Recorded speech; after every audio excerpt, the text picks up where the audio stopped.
Nous continuons notre enseignement qui a pour titre le combat de la foi et nous avons vu beaucoup de matériel depuis le début de cet enseignement. Nous avons vu comment cette foi-là surnaturelle a été transmise à notre esprit à la nouvelle naissance et comment l'apôtre Jude, dans son épître, dans le verset 3, nous a dit de combattre pour cette foi. Nous sommes en train d'apprendre qu'il y a un combat, le combat de la foi. Nous avons appris que c'est un bon combat parce qu'il y a de combats moins bons et qui nous font perdre notre temps, nous privent de notre énergie spirituelle et qui ne valent pas la peine vraiment qu'on s'occupe de ces combats-là. Mais le bon combat de la foi, il est appelé justement le bon combat, comme je viens de mentionner, l'apôtre Paul a dit à la fin de sa vie, « J'ai combattu le bon combat de la foi et j'ai gardé cette foi-là jusqu'à la fin. » Et c'est vraiment le but que le Seigneur a placé devant nous, de rester fidèle. Et la fidélité est quelque chose que Dieu apprécie tout particulièrement.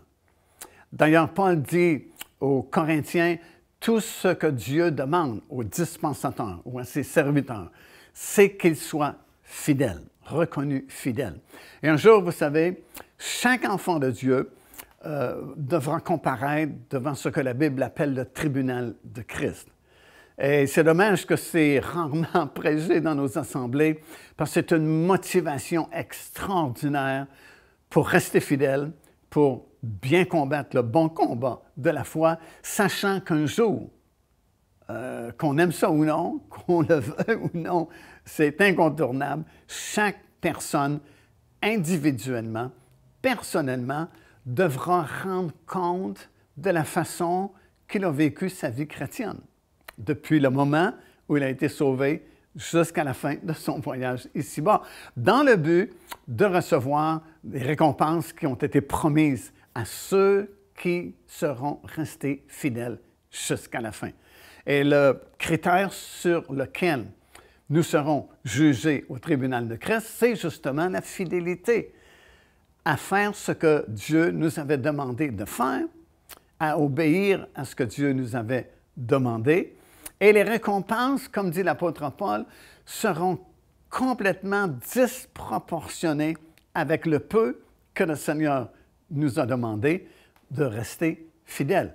Et il y a une autre raison aussi pour laquelle Dieu apprécie tout particulièrement la fidélité, c'est que nous apprenons par la parole de Dieu qu'un jour, à la toute fin, Dieu va se servir de notre fidélité à nous pour justifier son jugement sur les esprits méchants dans les lieux célestes, sur le diable lui-même et sur les anges déchus qui sont destinés à l'étang ardent de feu pour toujours. Et parce que Dieu est parfaitement juste, sa justice, elle est parfaite, il va se servir de notre fidélité pour démontrer la justesse de son jugement sur eux.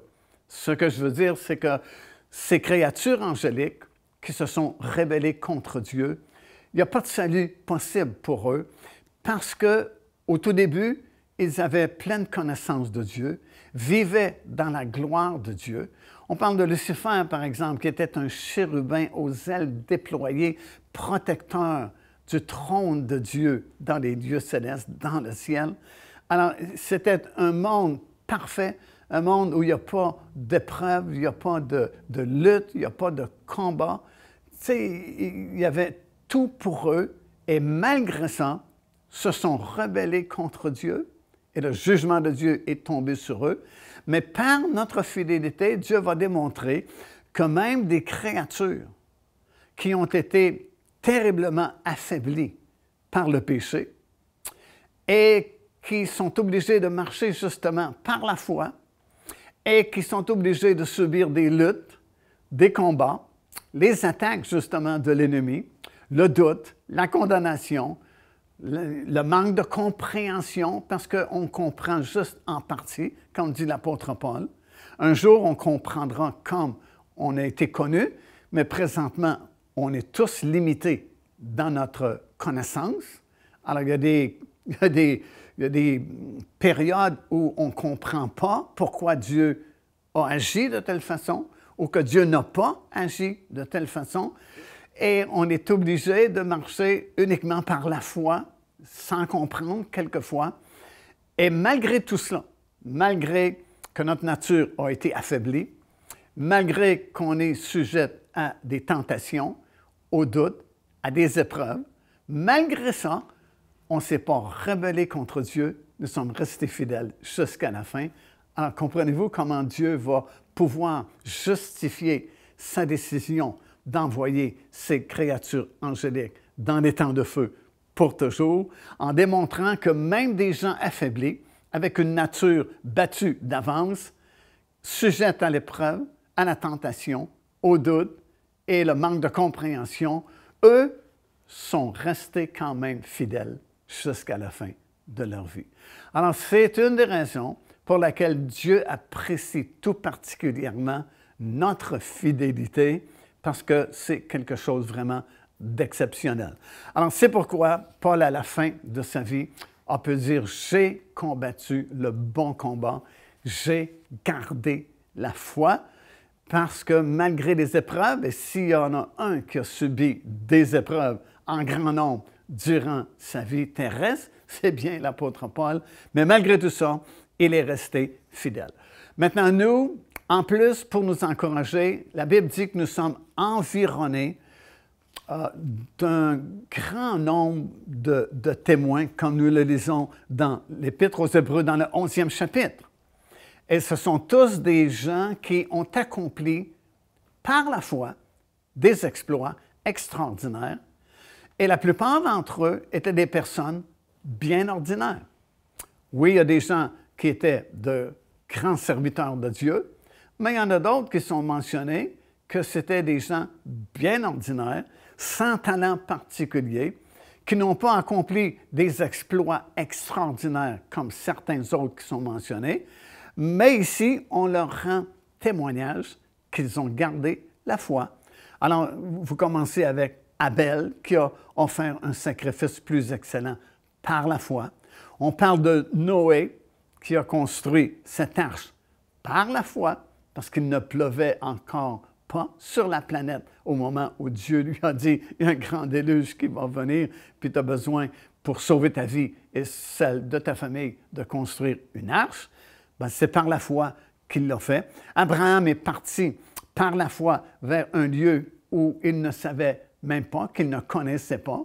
Et puis, la liste est longue. Vous avez Sarah qui, même à cause de son âge avancé, a donné naissance à un enfant.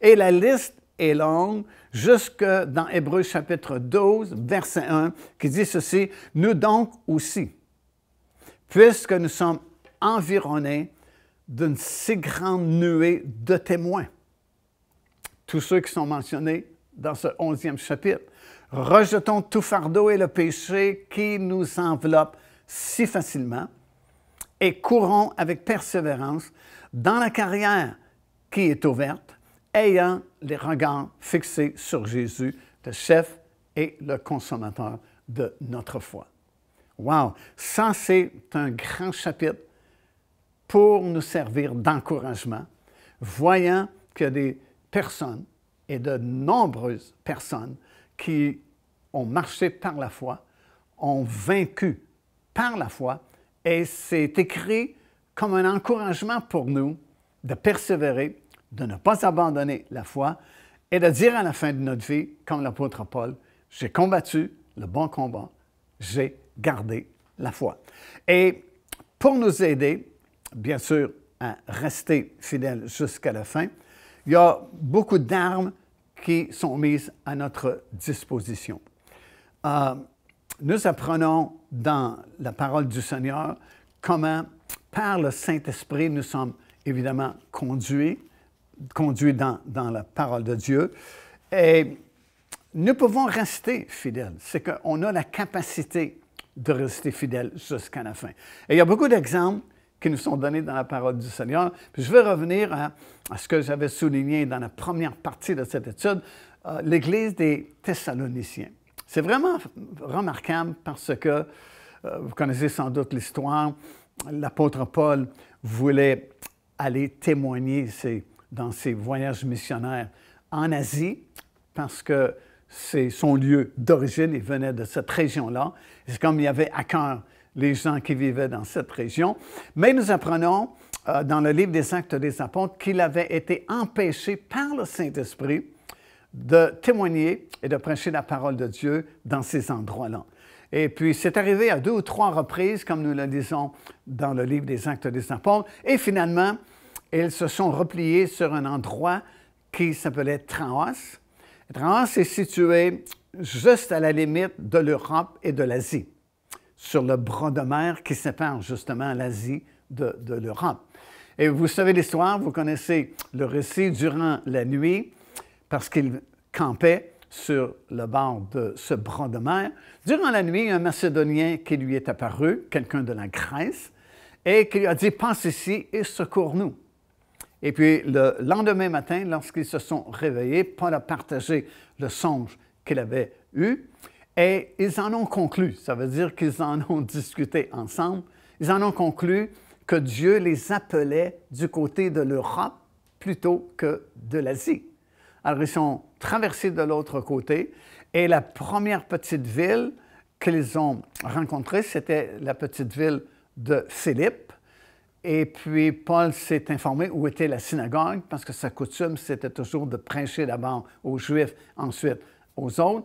Et ils ont dit, la ville est trop petite, il n'y a pas de synagogue. Mais Paul dit, il doit bien avoir un endroit où les gens prient ou croient en Dieu. Et ils ont dit, oui, il y a des femmes qui prient sur le bord de la rivière ici.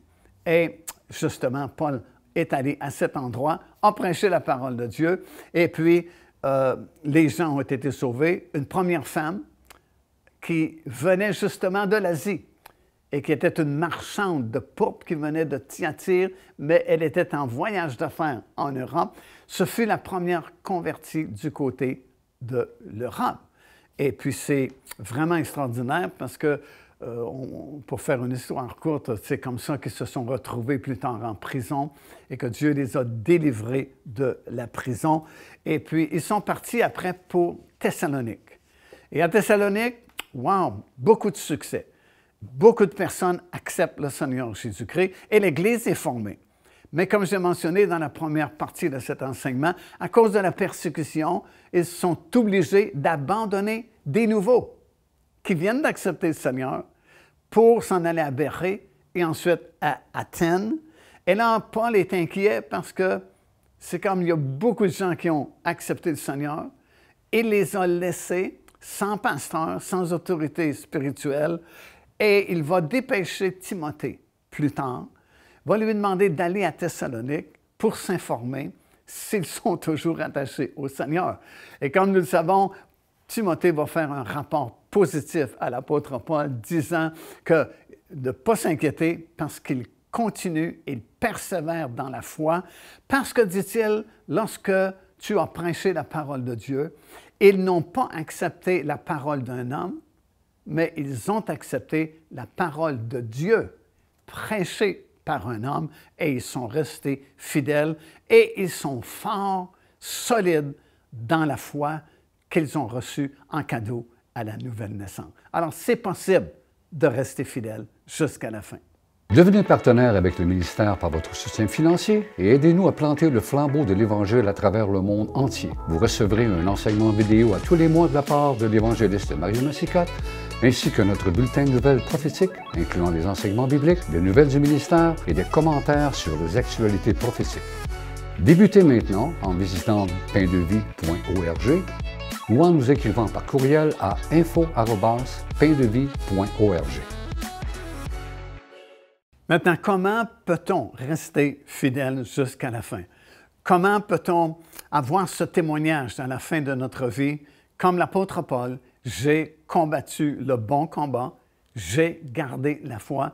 Bien, il y a plusieurs choses que Dieu met à notre disposition pour nous rendre capables d'être fidèle jusqu'à la fin et de combattre le bon combat de la foi et de garder la foi jusqu'à la fin de notre pèlerinage ici-bas. Premièrement, bien sûr, c'est en méditant et en pratiquant la parole de Dieu. Ça, c'est la plus grande arme que nous avons, la parole du Seigneur, parce qu'on peut défaire les attaques de l'ennemi par la parole de Dieu. On est soutenu, on est nourri par la parole du Seigneur. Quand Jésus a été tenté au désert pendant 40 jours et 40 nuits, l'ennemi venait avec la parole de Dieu pour tenter le Seigneur. Mais le Seigneur, bien sûr, répondait par la parole. Et c'est la meilleure tactique contre les attaques de l'ennemi, d'utiliser la parole du Seigneur. Mais pour l'utiliser, il faut la connaître. Et pour la connaître, il faut passer du temps à la méditer, à lire la parole de Dieu, à méditer la parole de Dieu, pour qu'elle ne soit pas uniquement dans un livre qu'on appelle la Bible, mais que la parole soit emmagasinée dans notre esprit à l'intérieur de nous. Si bien que même si tu fais naufrage sur une île déserte, puis tu vas faire le reste de ta vie sur cette île-là, cette parole est en toi de toute façon et elle est toujours vivante. Deuxièmement, en pratiquant les forces qu'on a mentionnées au cours de cette étude, lesquelles ont été déposées dans notre esprit à la nouvelle naissance. Vous vous souvenez, le fruit de l'esprit, l'amour, la paix, la joie, la patience, la foi. Toutes ces forces-là, ce sont des forces surnaturelles, spirituelles, qui sont en nous, et plus nous les pratiquons, moins l'ennemi a de chances de nous atteindre. Parce que nous développons le fruit de l'esprit et ça devient vraiment très fort et très puissant. Troisièmement, par plusieurs armes que Dieu met à notre disposition et qui sont décrites dans ce fameux passage dans l'Épître de Paul aux Éphésiens, dans le 6e chapitre, des versets 10 et jusqu'au verset 13, nous lisons ceci. « Au reste, fortifiez-vous dans le Seigneur et par sa force toute puissante. » Pas notre force toute puissante, mais par sa force toute puissante, revêtez-vous de toutes les armes de Dieu afin de tenir ferme, justement, contre les ruses du diable.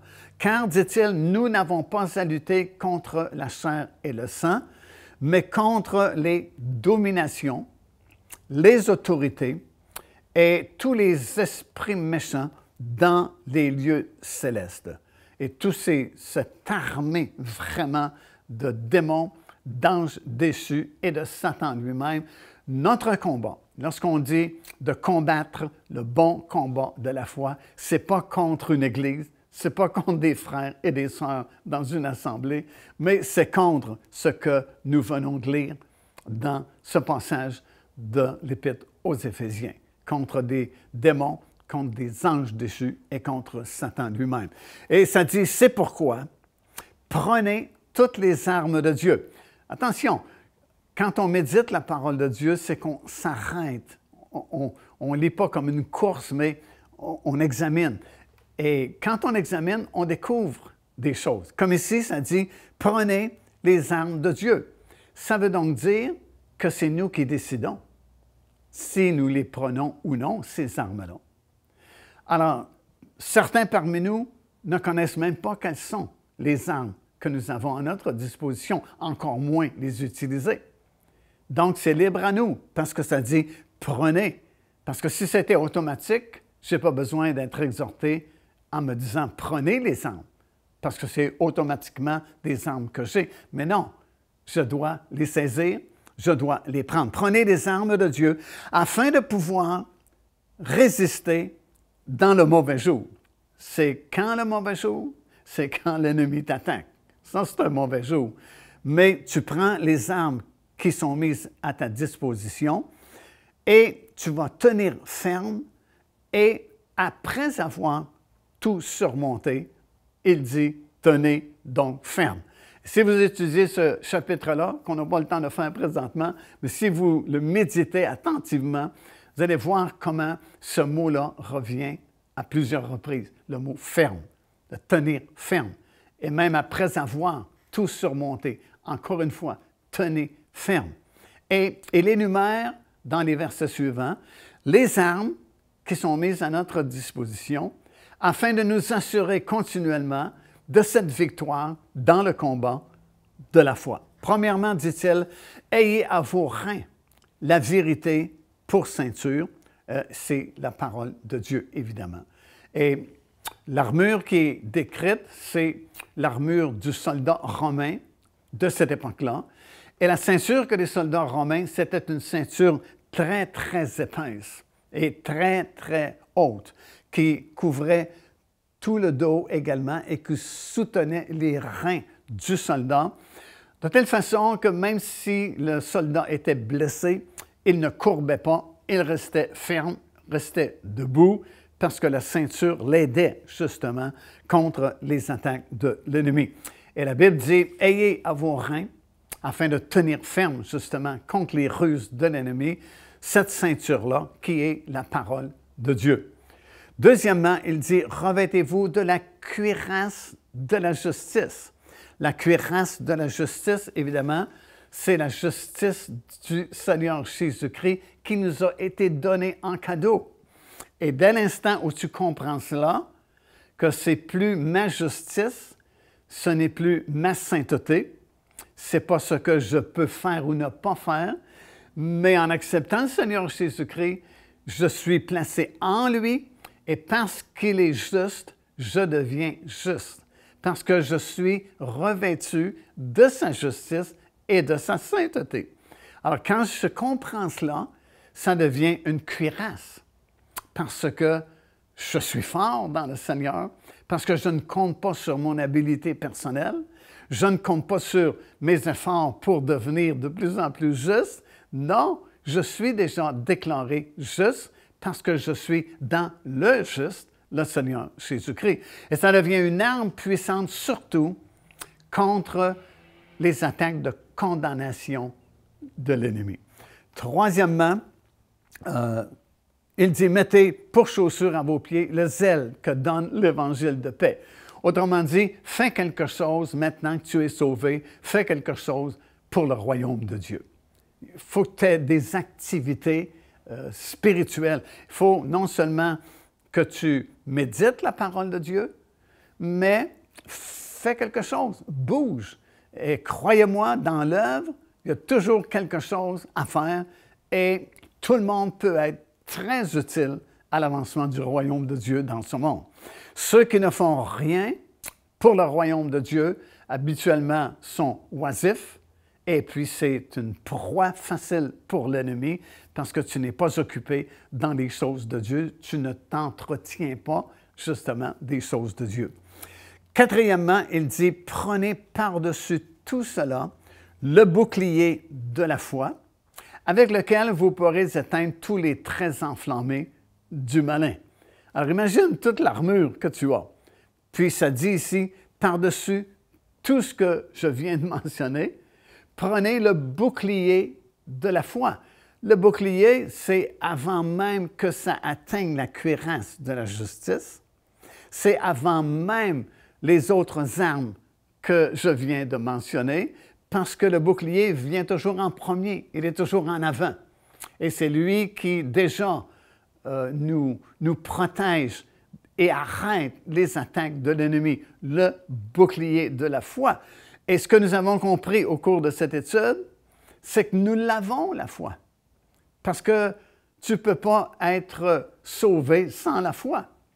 Alors, si tu es sauvé, c'est parce que tu l'as, la foi. Elle t'a été donnée, c'est un cadeau, c'est un don. Comme on a expliqué, elle a été transmise à ton esprit au moment de ta repentance.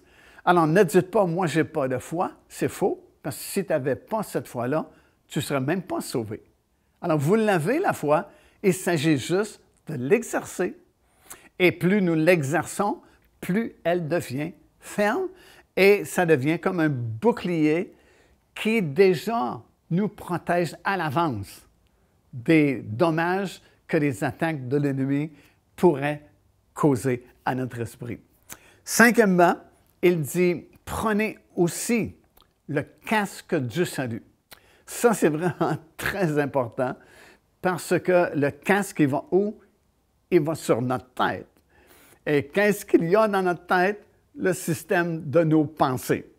Et qu'est-ce que nous avons appris au cours de cette étude? L'arme favorite de notre ennemi, c'est le doute, le système de nos pensées. Alors, si nous apprenons à contrôler nos pensées, comme nous pouvons le faire maintenant que nous sommes sauvés, parce que c'est clair dans la parole de Dieu, nous l'avons lu au cours de cette étude, ça dit que nous pouvons amener toute pensée captive à l'obéissance de Christ, bien, on vient de défaire les attaques de l'ennemi. C'est aussi simple que ça. Si tu les acceptes, les pensées que l'ennemi va semer dans ton système de pensée, tu es fait d'avance. Tu ne gagneras pas. Parce que c'est un maître. Il opère comme un maître dans le système de nos pensées. Et puis, il faut absolument apprendre à prendre contrôle sur nos pensées et amener toutes nos pensées captives à l'obéissance de la parole de Dieu. Et finalement, sixièmement, l'épée de l'Esprit, qui est aussi la parole de Dieu. Alors, on a parlé de la ceinture qui était la parole de Dieu. Ici, c'est la seule arme offensive, l'épée de l'Esprit, qui est aussi la parole de Dieu, parce qu'on a mentionné qu'il y avait deux mots grecs pour le mot parole en français, logos et rhéma, et la ceinture, on peut la comparer au logos de Dieu, la parole écrite, et l'épée de l'Esprit, qui est le rhéma, la parole qui était révélée par le Saint-Esprit et qui devient une arme très puissante et très forte. Et il va ajouter une septième arme à la fin de ce chapitre-là, en disant « Faites en tout temps par l'Esprit toutes sortes de prières et de supplications. » Et en plus de toutes ces armes-là, on a la puissance du sang de Jésus. La Bible dit « Ils l'ont vaincu par le sang ». On a la puissance du nom de Jésus, puis on a l'onction du Saint-Esprit qui nous est donné et qui fait terriblement peur à l'ennemi lorsqu'on fonctionne dans l'onction du Saint-Esprit que le Seigneur nous a donné. Alors écoutez, avec tous ces moyens-là, toutes ces armes qui sont mises à notre disposition, nous pouvons, si nous le voulons, demeurer vainqueurs jusqu'à la fin et pouvoir dire à la fin de notre vie, j'ai combattu le bon combat, j'ai gardé la foi. Car Dieu a tant aimé le monde qu'il a donné son Fils unique, afin que quiconque croit en lui ne périsse point, mais qu'il ait la vie éternelle. Téléchargez gratuitement l'enseignement dès maintenant. Le salut, c'est quoi? Au www.paindevie.org et recevez la grâce merveilleuse que Dieu vous offre.